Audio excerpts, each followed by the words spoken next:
Ki longing, ki balapra, ki yen, ki balapra, akabaki, piu ki balapra. Pat ki donut, ki balapra, ki hun, ki balamo, jinjo. Ki piu ki basha lehbein, ki piu ki basha banbien, ki piu ki batlot Henry na yoyaya ka jingkyrmen ka don haki. To pelait no Fikit kendri trong ka jinsnu.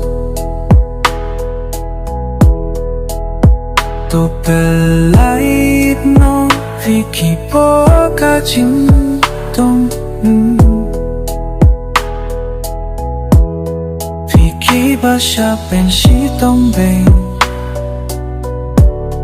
Tô kén thách nô ya kỳ stai cha bố. Tên nghen ya kỳ riu kén thầy. Ya kỳ khung xoa kỳ bà lạc tê khong. Ai bang ya kỳ bà thana. Long kapor haki batap belait ya kibala shat den bro. What a jingkyrmen yo nong to.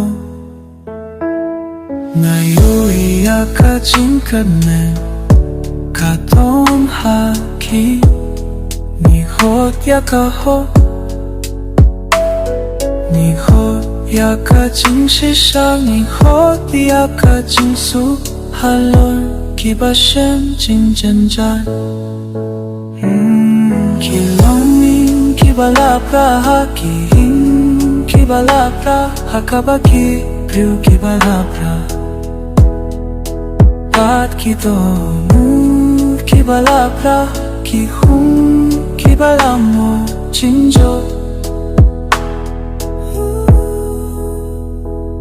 Ki piu ki basha lehbein. Ki piu ki basha banbien.